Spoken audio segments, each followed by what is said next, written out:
کی تو زیادہ ہوں گی، نہیں کرو گے تو شاید ایک پہ ہی رہو گے۔ چکوال کے ایک گاؤں میں جو رسول اللہ صلی اللہ علیہ وسلم کی توہین کا واقعہ ہے، آپ وہاں پاؤں کا نشان لگا کر کے اس پر لوگوں کو آگاہ کریں کہ یہ جھوٹ ہے۔ چکوال کے اندر دعوت اسلامی کا ایک شخص، اس نے یہ دعویٰ کیا کہ اللہ کے رسول صلی اللہ علیہ وسلم میرے گھر میں 12 ربیع الاول کی رات آئے اور نعلین مبارک کا یہ نشان لگا ہوا ہے، اور وہ نشان اللہ کے نبی کی توہین اس لیے بنتا ہے کہ وہ 6 فٹ لمبا یا 5 فٹ لمبا نشان ہے، اور نعوذ باللہ میرے نبی صلی اللہ علیہ وسلم کا قدم مبارک 6 فٹ لمبا نہیں تھا۔ کہ مدت ہوئی ہے میرے لب پہ مولا نہ کوئی صدا ہے، فقط مجھ نکمے کی یہی دعا ہے۔ میرے لب پہ مولا نہ کوئی صدا ہے، فقط مجھ نکمے کی یہی دعا ہے، یہی دعا ہے۔ میری سانس نکلے در مصطفیٰ پہ، میری سانس نکلے در مصطفیٰ پہ، غم دل نبی کو سناتے سناتے میرے آقا آؤ کہ مدت ہوئی ہے۔ رحمت برس رہی ہے محمد کے شہر میں، رحمت برس رہی ہے محمد کے شہر میں، ہر شہر میں تازگی ہے محمد کے شہر میں، ہر شہر میں تازگی ہے محمد کے شہر میں، آتے ہیں بخشوانے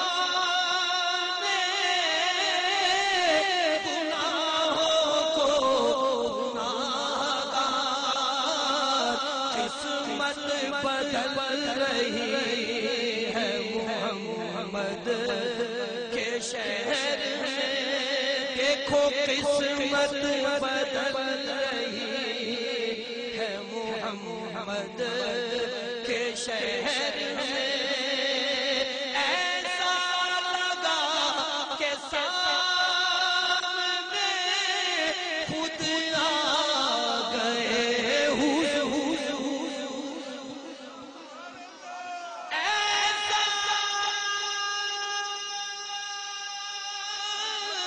لگا کہ وہ اس ظالم نے کچھ عرصہ پہلے دیگ پکائی تھی حلوے کی، حلوے والی دیگ کا کڑاہا رکھا ہوا تھا، رات 12 ربیع الاول کی بارش ہوئی، وہ زمین تھوڑی سی پریس ہوئی بھی تھی، ایک نشان بن گیا، اس نے مشہور کر دیا کہ یہ نبی کا قدم لگا ہوا ہے، اور اس پہ شیشے کا اس نے بکس بھی لا کے رکھ دیا، اور پورے پاکستان سے لوگ بسیں بھر بھر کے وہاں پر جا رہے ہیں۔ وہ کمائی کا ایک دھندا ہے جو بڑا اچھا چل رہا ہے، اللہ کے نبی کی وہ توہین ہے۔ اللہ کے نبی اپنی جنتوں میں آرام کر رہے ہیں، آپ کی قبر مبارک جنت کا باغ ہے، آپ نکل کے اس طرح آج اس کے گھر کل اس کے گھر۔ کیا مغرب اور عصر کے درمیان سونا گناہ ہے؟ ہمارے علم میں ایسی کوئی روایت نہیں۔ مغرب کے بعد سونا، عشاء سے پہلے سونا کو منع کیا گیا ہے، ٹھیک ہے؟ عشاء کے بعد فوراً سو جائیے، کیونکہ اگر مغرب کے بعد سو گے تو اس میں نماز کے ضائع ہونے کا ڈر ہے، واللہ اعلم۔ یا اللہ کہنے والے اور یا رسول اللہ مدد کہنے والے کے پیچھے نماز پڑھنا کیسا ہے؟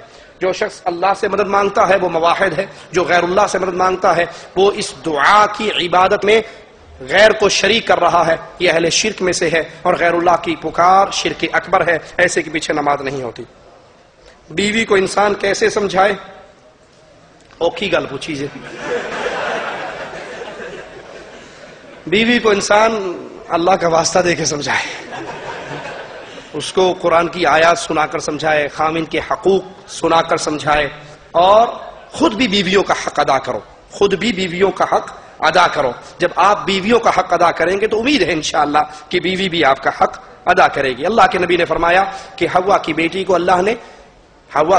اللہ نے پسلی سے پیدا کیا ہے، اور پسلی ٹیڑھی ہوتی ہے، پسلی ٹیڑھی ہوتی ہے. اگر تم اس کو سیدھا کرنا چاہو گے تو توڑ بیٹھو گے, طلاق دے بیٹھو گے. اس لیے اوکھے سوکھے ہو کے گزارا کر دے رہو. آج کل یہاں پر مسجدوں میں تبلیغی جماعتیں آتی رہتی ہیں جو لوگوں کو زبردستی بٹھا کر کچھ درس دیتے ہیں, جس میں کچھ کتابوں سے پڑھ کر سناتے ہیں, مطلب فضائل اعمال سے اور اس طرح کی دوسری کتابوں سے. کیا ان کی مجلس میں بیٹھ کر یہ سب سننا صحیح ہے؟ اگر نہیں تو ان کو کیسے انکار کیا جائے؟ کیونکہ وہ ہر روز نماز کے بعد نمازیوں کو دین کی بات سننے کے نام پر روکتے ہیں. انہیں کہیں بھائی آپ دین کی بات پہنچانا چاہتے ہو, یہ اللہ کا قرآن ترجمے والا موجود ہے, یہ پڑھ کر سنائیے. فضائل اعمال جو آپ ہمیں پڑھ کر سنا رہے ہو, اتمام حجت کے لیے آپ کو حوالہ دے دیتا ہوں. فضائل اعمال کی جب پہلے پیج کو آپ کھولیں گے, تمہید آئے گی, سٹارٹنگ دیباچہ تمہید. اس تمہید کی غالباً 7ویں سطر ہے. اس میں مولانا ذکریہ لکھتے ہیں کہ فلاں سن فلاں تاریخ کو میں دماغی طور پر مریض ہو گیا, بیمار ہو گیا. ڈاکٹروں نے مجھے منع کر دیا کہ آپ نے کوئی دماغی کام نہیں کرنا.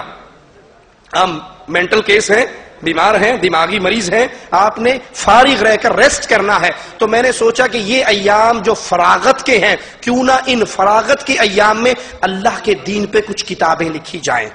جب بندہ مینٹل کیس ہو وہ کتابیں لکھے گا تو کیسی لکھے گا؟